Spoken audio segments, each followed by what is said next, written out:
Chapter লম্ববৃত্তাকার শঙ্কু, অনুশীলনী 16, 13 এর এক একটা।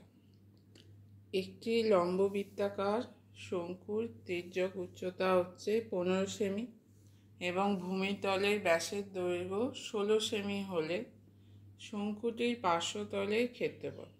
আচ্ছা, তির্যক উচ্চতা মানে হচ্ছে এল, ব্যাস মানে 2r। তাহলে দেওয়া আছে এল সমান 15, 2r সমান 16। পার্শ্বতলের ক্ষেত্রফল মানে কি পাই আর এল, এইটা বার করতে হবে। তাহলে প্রথমে দেওয়া আছে এল সমান হচ্ছে 15 সেমি, 2r ব্যাস 16 সেমি, আর সমান ব্যাসার্ধ 16/2 সমান হচ্ছে 8 সেমি। এবার পার্শ্বতলের ক্ষেত্রফল সমান পাই আর এল, ক্ষেত্রফল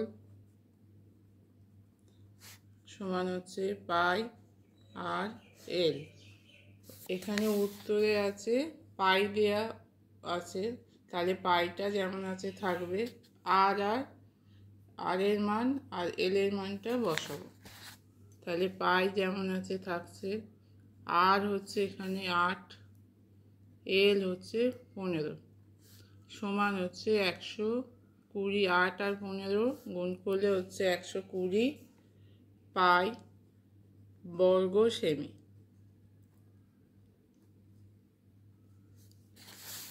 আচ্ছা, এক একটা হলো। এবার দু একটা হচ্ছে দুটি লম্ববৃত্তাকার শঙ্কুর আয়তনের অনুপাত 1:4 এবং তাদের ভূমিতলের ব্যাসার্ধের দৈর্ঘ্যের অনুপাত হচ্ছে 4:5। তাহলে তাদের উচ্চতার অনুপাত কত? তাহলে প্রথমে দেওয়া আছে আয়তনের অনুপাত। তাহলে প্রথম দুটো শঙ্কুর আয়তন, প্রথম শঙ্কুর আয়তন V1, দ্বিতীয় শঙ্কুর আয়তন হচ্ছে V2 সমান 1:4 বা 1/4। V1 এর আয়তনের ফর্মুলা প্রথম শঙ্কুর পাই r1 স্কোয়ার ব্যাসার্ধ স্কোয়ার ইন্টু h1 উচ্চতা। দ্বিতীয় শঙ্কুর আয়তন 1/3 পাই r2 স্কোয়ার ইন্টু h2 সমান 1/4।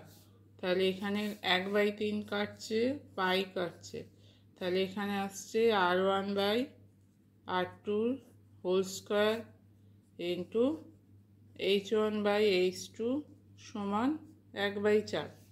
এবার কোনটা দেওয়া আছে বলেছে ব্যাসার্ধের দৈর্ঘ্যের অনুপাত হচ্ছে 4:5, তার মানে r1/r2 দেওয়া আছে। ব্যাসার্ধ r1/r2 এর অনুপাত হচ্ছে 4/5। তাহলে এই মানটা বসালে হবে 4/5 স্কোয়ার গুণিতক h1/h2 সমান 1/4। 4 স্কোয়ার হচ্ছে 16, 5 স্কোয়ার 25 গুণিতক h1/h2 সমান 1/4।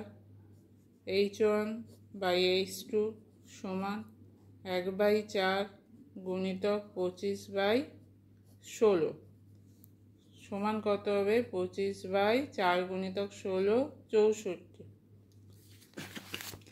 তাহলে উচ্চতার অনুপাত হচ্ছে 25:64। ডি এর উত্তরটা হবে। তাহলে অতএব h1 উচ্চতার অনুপাত h1:h2 সমান 25:64।